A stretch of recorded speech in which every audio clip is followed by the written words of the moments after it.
thoughts.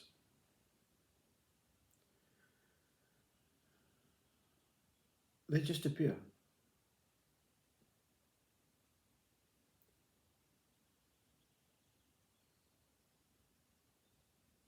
Sometimes there's no witness of them appearing and disappearing. It becomes a continual thought, you see, a continual thought.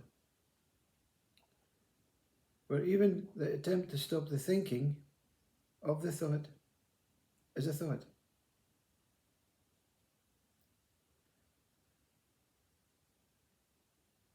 So there's no real you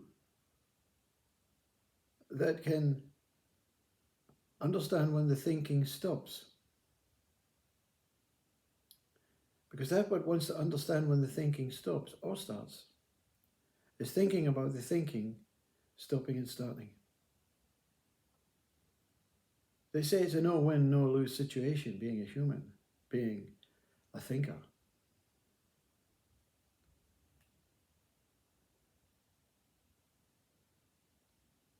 So we accept the continual thought as me. And that continual thought becomes a story. And it appears to be, for some, a wonderful story. For others, an up and down story. For some, a boring story.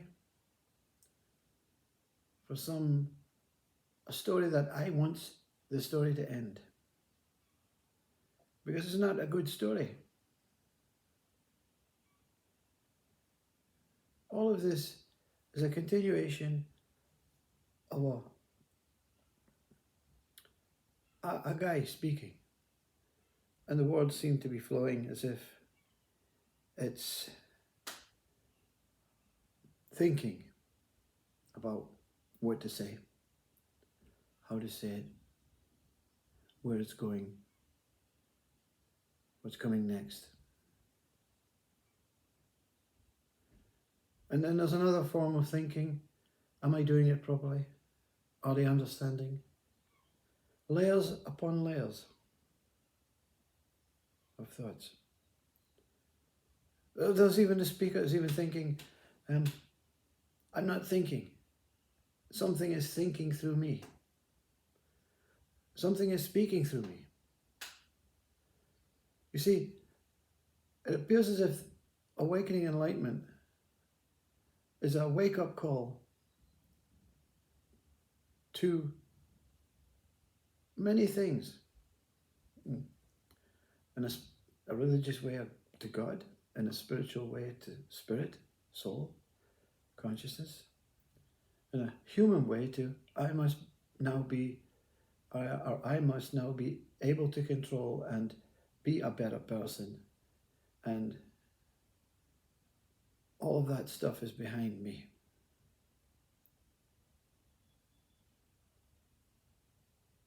There's no real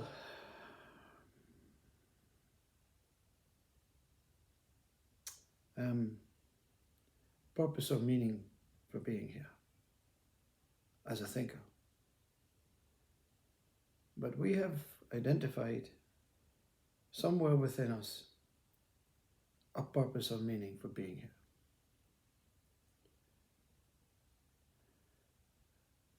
And these dual statements, they fluctuate, they come and go.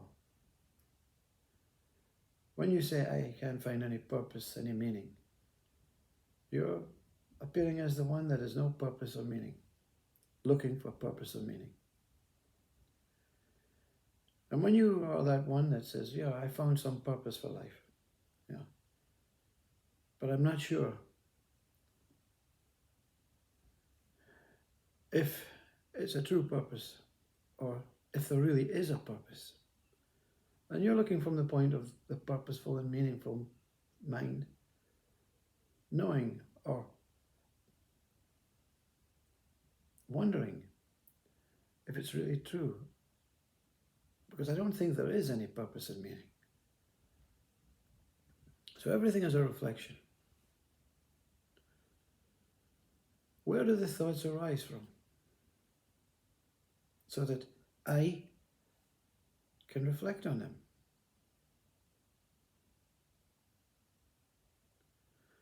You see, I that reflects on them is a reflection of the thought. The reflection, where we have thought and we have thinker. How can they match up, you see? How can they match up? There has to be some sort of communication. There has to be a way that I, the thinker, can recognize the thought, and the thought can recognize a thinking vessel so that it can appear and take shape of whatever that thought is.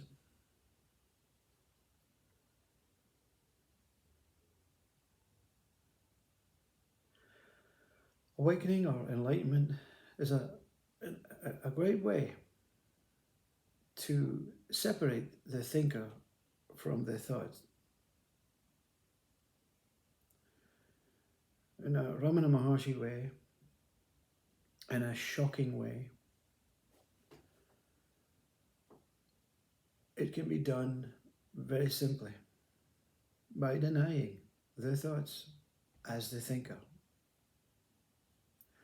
But is it the thoughts denying the thinker as the thoughts? Is the thinker itself a thought? In awakening enlightenment, then, they put some sort of space between the thinker and the thoughts. And this space is evident in everyday life. When you, especially when you get older, when you go up to the, you're in your kitchen and you want to get something from upstairs, and you're going upstairs, and all the time you're thinking about other things, what I'm going to do next once I get this thing from upstairs. And you get to the top of the stairs and you're faced with 3 doors, and where am I going? And there's a moment. It's classed as an early sign of dementia even. It can be in what we call in our country in Scotland a dwam, meaning a moment of you disappear. That separation becomes elongated. And they say it's not a good place to be.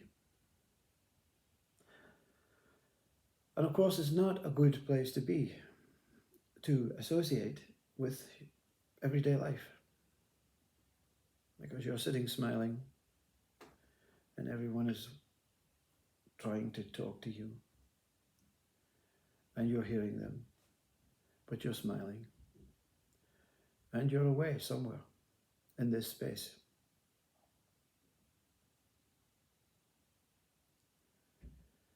That is why it's very difficult to determine whether the period of enlightenment is just another period of dementia. Because there appears to be you. But I don't know, the only definition, having experienced this awakening, enlightenment process, is that state of you're not existing as what you thought you are, or what others think you are. But the joy, that peace, that love is incredible. It's like you can't come down off of the cloud. Your body's in pain and you're laughing and giggling like some raving lunatic to yourself, because no one else knows you're in pain, because you don't tell them. They tell them you're in a cloud. You can't speak. You can't associate with the mind. This speaker has become really interested now in the brain, and the neuroscience and the neurochemicals and the the serotonin, the um, dopamine, opiates, the imbalancement of the brain, um, the function of the brain, but more so the function of the brain in the horror, which no one talks about. The brain to freedom. You see, this is the brain to involvement, to activity, to action, to wanting, to needing, to desiring, to attaching. The brain of intelligence. This is the brain that keeps you in any human mental state, because this brain connects with these thoughts, and it produces flavors to the thoughts. It produces emotional, sensory reactions to the thoughts. But this brain, it removes the thoughts. Not permanently, but it cleans out the thoughts, you see. The brain is like a storage compartment, but when it gets too full, it needs to be emptied. And we don't know how to empty it, you see. So we empty it by saying, you know what, thoughts, you can move from this situation, you can move. And I can watch you moving. And even this thought of watching it moving can move. And it can go down like the food goes down into the anus and defecates. The thoughts come from the brain, go down into this brain, and again, a kind of defecation. It can go, you can pass, yeah. And that's Ramana Maharshi. Any thought that comes, not this. You can go, you can pass. You're free to go. And they go. The body between this brain and this brain is the space. And in that mid-space is that love. All is balance, you see. You see, when the thoughts go, the real question that anyone that has never experienced this wants to know. When the thoughts go, the thinker goes. That's absolute. Because the thoughts and the thinker appear to be one. And there's this space where there's no thoughts, and if there's no thoughts, there's no thinker. When you go to the top of the stairs and that thing that you're looking for simply evades, you don't even know what room it is, the thought disappears and you disappear for that moment. There's no recognition of me, a person, and have forgotten the thoughts. There's just a So when that the question you want to ask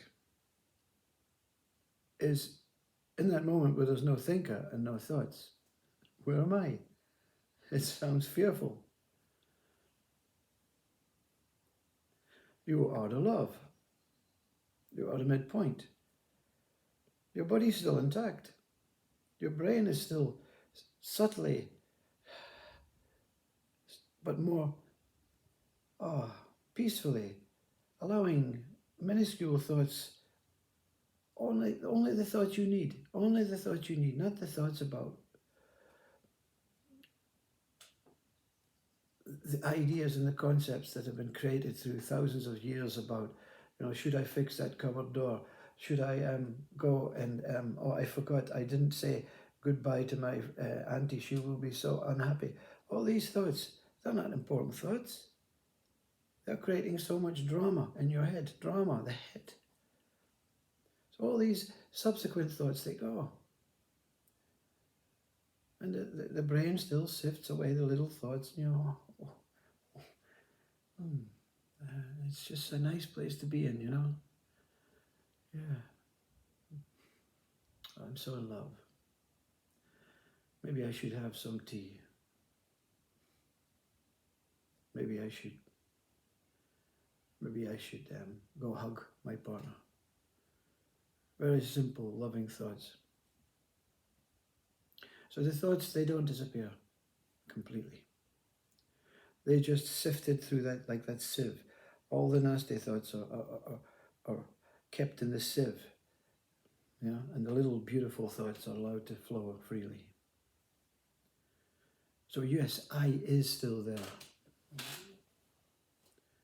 but there's no me thinking I am the I that is thinking about the thoughts, and there's no thoughts saying you are the thinker of the thoughts. Don't forget me, the thoughts, because if you forget me, the thoughts, you, the thinker, will go, and that's not good. And the thinker saying to the thoughts, yeah, you're right, that's not good. I don't want to lose you, the thoughts. So there's a mistrust, the acceptance and faith of all you're told in religion is, whatever happens, anything can happen in your body, anything, whatever it's an illness, a dementia, Alzheimer's, there's something there that is protecting you. That what is protecting you is neither the thinker, it's neither the thoughts. It is the love that holds the thoughts and the thinker together. That's what Christ says. Through me, the head me, through me into the horror me. I